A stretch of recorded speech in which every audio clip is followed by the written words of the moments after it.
Sir యాక్చువల్గా pizzas readymade తెచ్చుకున్నారండి 8 inch. So trial కోసం ఎలా వస్తుంది అనేది చెక్ చేసుకుంటున్నారు. 1S model. సార్ ఇది ఎలా వస్తుంది, ఎంత టెంపరేచర్ ఏంటి? సార్ టాప్ టెంపరేచర్ వచ్చేసి అరౌండ్ 200 to 250 లోపు పెట్టుకోవచ్చు అండి. Okay. And bottom temperature 150 to 200 లోపు. ఓకే. మన బేస్ దాన్ని బట్టి ఫ్రెష్ డోవా లేదంటే ఆల్రెడీ బేక్ డోవా దాన్ని బట్టి. ఇది టైమర్ అండి. యాక్చువల్లీ ఈ టైమర్ ఆఫ్ లో ఉందనుకోండి మిషన్ మొత్తం ఆఫ్ అయిపోద్ది. ఇది జస్ట్ స్విచ్ సేఫ్టీకి. మనం ఫుల్ పెట్టేసాం అనుకోండి 120 minutes అనమాట. అది 120 తర్వాత మనకి ఆగిపోద్ది. ఇది వచ్చేసి మెయిన్ స్విచ్. ఓకే. ఇది వచ్చేసి లైట్. ఓకే. ఇదిగోండి. ఓకే.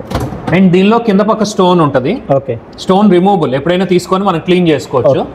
అండ్ పై పక్క మీకు హీటర్ ఉంటుంది. ఓకే. బల్బ్ అండ్ విండో మనకి చూస్తానికి. టోటల్ SS మిషన్ అండి ఇది. ఓకే. నెక్స్ట్ డెమో గురించి పిజ్జా సాసును ఆనియన్స్ తెచ్చుకున్నారు, ఎలా బేక్ అవుతుందో తెలియటానికి. సో కస్టమర్ తెచ్చుకుంది రెడీమేడ్ బేస్ అండి, ఫ్రెష్ డో కాదు. సో ఎలా ఉంది బేకింగ్ అనేది చూస్తానికి తెచ్చుకున్నారు. ఇదిగోండి ఇక్కడ ప్రీ హీట్ అయింది already. Bottom temperature, top temperature ఇదిగోండి 210 degrees కి ప్రీ హీట్ అయింది. నేను యాక్చువల్గా 220 పెడితే ఇంకా ఒక 1 minute తర్వాత ఇది కట్ అవుద్ది. బట్ నేను జస్ట్ ప్లేస్ చేస్తున్నా. సో పైన 220, 170 అంతే యాజ్ ఆఫ్ నో పెట్టింది. సో యాక్చువల్గా ఇది మీరు స్టోన్ మీద చేస్తున్నారు కాబట్టి కింద టెంపరేచర్ మనం తక్కువ పెట్టుకున్నాం, 170 పెట్టుకున్నాం. లేదు మీరు ఏదైనా కింద బేస్ ప్లేట్ వేసుకొని ఇది కొద్దిగా పైకి పెట్టుకుంటానంటే ఇక్కడ టెంపరేచర్ మీరు పెంచుకోవచ్చు. Okay sir. సో యాక్చువల్గా ఇది 4 minutes సెట్ చేసామండి. పిజ్జా ఆన్ చేస్తున్నా. 4 minutes తర్వాత మనకి అలారం వస్తుంది.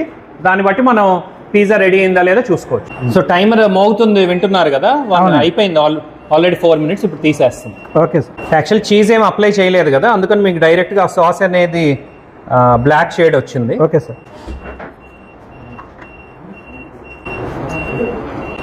బాగుంది. క్రస్ట్ కూడా బేక్ అయింది. సో టైమర్ 4 minutes అయిపోయింది. ఈఎండి అని వస్తుంది, మనం మళ్ళీ ఆపేసుకోవచ్చు. సో స్టార్ట్ చేసిన తర్వాత approximate preheat time 15 minutes to 25 minutes అండి, depending on the temperature. So ఇది యాక్చువల్గా 8 inch పిజ్జా అండి. 8 inch పిజ్జా 4 పడతాయండి. ఇక్కడ పెట్టాం కదా, 1, 2, 3, 4. అలానే 6 అంగుళాలు 4 పడతాయి. 10 అంగుళాలు కానీ 12 అంగుళాలు కానీ ఈ ఓవెన్లో సింగిలే పడతాయండి. యాక్చువల్గా ఇప్పుడు నా 4, 4, 4, 4 ఇప్పుడు 4. ఫస్ట్ పిజ్జా ఎప్పుడు ఆర్డర్ వస్తుందో తెలియదు. ఫస్ట్ పెడతాం, సెకండ్ది 1 నిమిషం తర్వాత వచ్చింది, థర్డ్ది ఒక 5 నిమిషాల తర్వాత వచ్చింది. అలా 4 పెడితే 4 నొక్కుతాం. ఇది ఫస్ట్ నొక్కుతాం, 2 నిమిషాల తర్వాత ఆర్డర్ వచ్చింది, ఇంకోటి నొక్కాం, మళ్ళీ 1 నిమిషం తర్వాత ఆర్డర్ వచ్చింది. అలా 4 నొక్కాం అనుకోండి, ఏ టైంకి ఏది వస్తుందో అప్పుడు అలారం వచ్చేస్తుంది.